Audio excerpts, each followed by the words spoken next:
Inilah Injil Yesus Kristus menurut Santo Matius.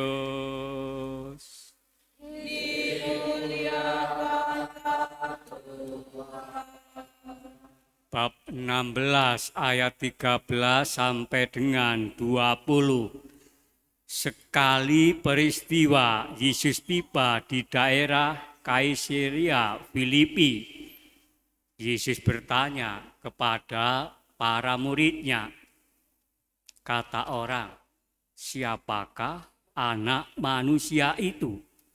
Jawab mereka, ada yang mengatakan Yohanes Pembaptis, ada juga yang mengatakan Elia, dan ada pula yang mengatakan Yeremia atau salah seorang dari para nabi. Lalu Yesus bertanya kepada mereka, tetapi apa katamu, siapakah aku ini? Maka jawab Simon Petrus, engkau adalah Mesias, anak Allah yang hidup. Kata Yesus kepadanya, berbahagialah engkau Simon bin Yunus, sebab bukan manusia yang menyatakan itu kepadamu, melainkan Bapa-Ku yang di surga.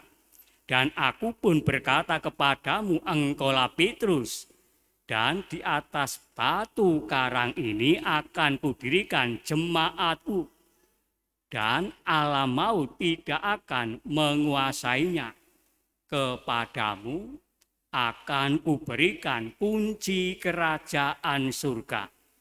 Apa saja yang kau ikat di dunia ini akan terikat di surga. Dan apa saja yang kau lepaskan di dunia ini akan terlepas di surga. Lalu Yesus melarang murid-muridnya memberitakan kepada siapapun bahwa dialah Mesias. Demikianlah sabda Tuhan.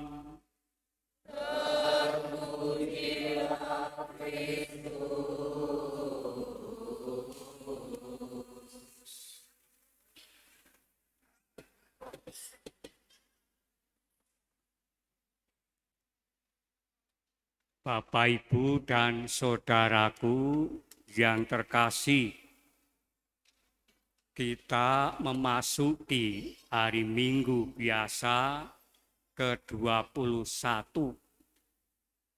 Ada sebuah pertanyaan yang menarik bagi kita, Anda, saya, semua yang hadir di sini.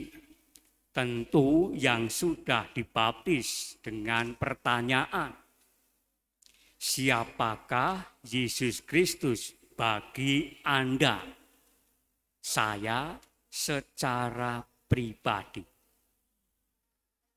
Mengingat bacaan Injil hari ini melaporkan kegiatan Yesus di daerah Kaisarea Filipi. Sambil berkumpul bersama, Yesus bertanya kepada para muridnya tentang identitas dirinya. Pertanyaan pertama sangat sederhana. Kata orang, siapakah anak manusia itu? Pertanyaan seperti ini tentu akan lebih mudah dijawab karena pertanyaan menyangkut kata orang. Maka dengan cepat mereka menjawab, ada yang mengatakan Yohanes Pembaptis, ada juga yang mengatakan Elia, dan ada pula yang mengatakan Yeremia atau salah seorang dari para nabi. Bapak, Ibu, dan saudaraku yang terkasih, mungkin ada di antara kita pun bertanya, mengapa Yohanes Pembaptis yang disebut namanya Karena Yohaneslah yang menyiapkan kedatangan Tuhan dengan seruan tobat dan membaptis di Sungai Yordan. Mereka menyebut nama Nabi Elia karena bagi mereka Elia yang sudah diangkat ke surga akan kembali sebagai Mesias. Mereka juga menyebut nama Nabi Yeremia karena kehidupan pribadinya mirip dengan Yesus yang menderita karena orang-orang dekatnya. Pertanyaan yang kedua lebih sulit. Yesus bertanya, "Apa katamu, siapakah aku ini?" Para murid semua terdiam.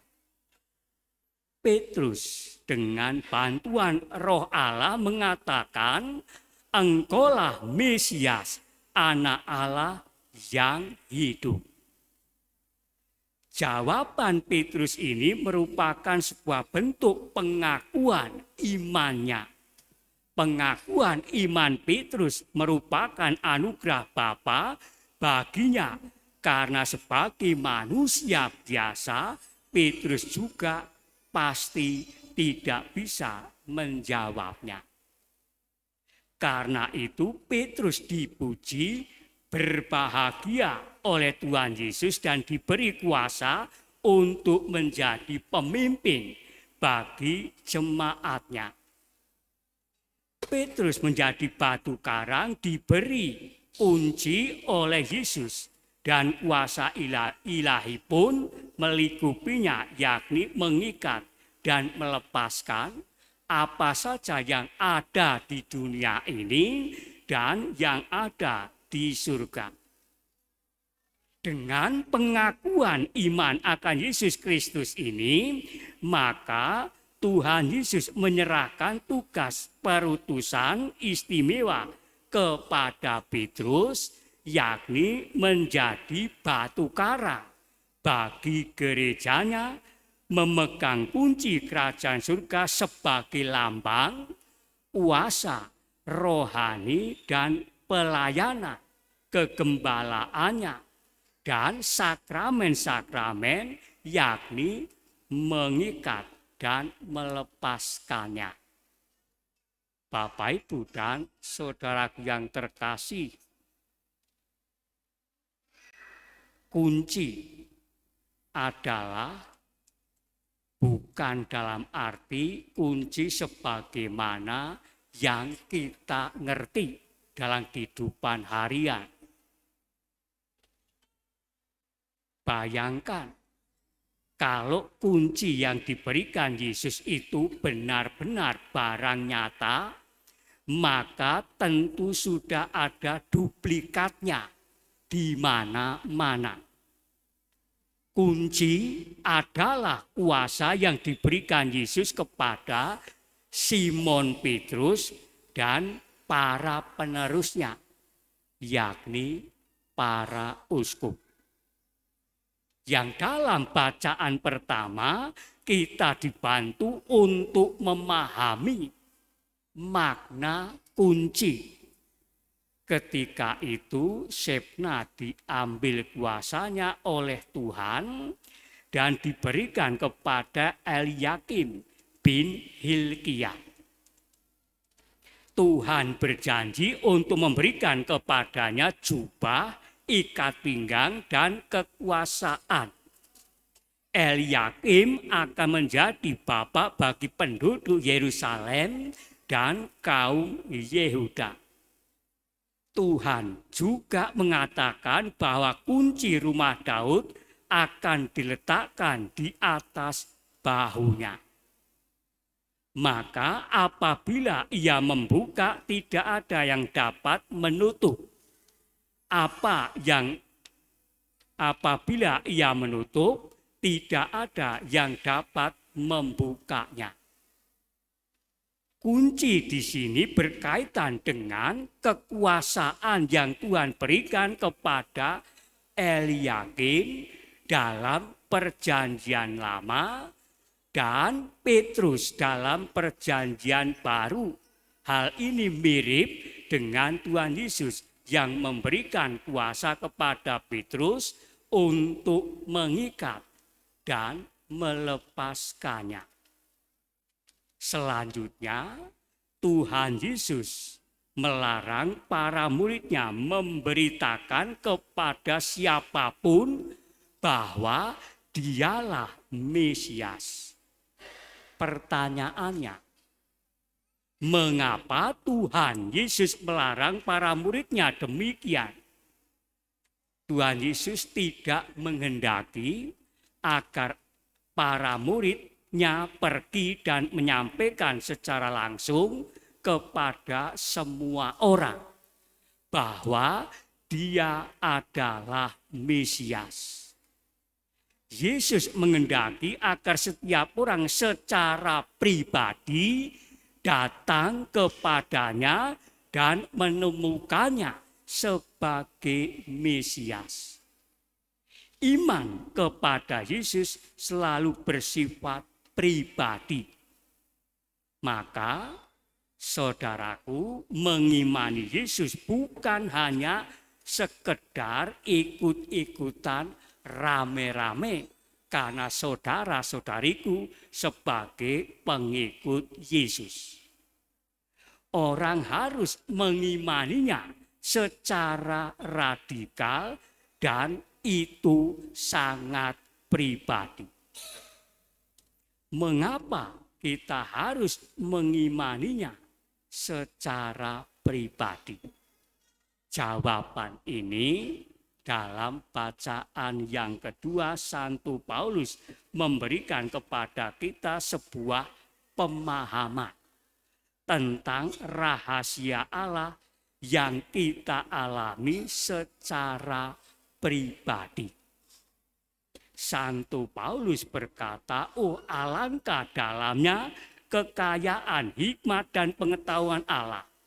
Sungguh tak terselidiki keputusan-keputusannya dan sungguh tak terselami jalan-jalannya.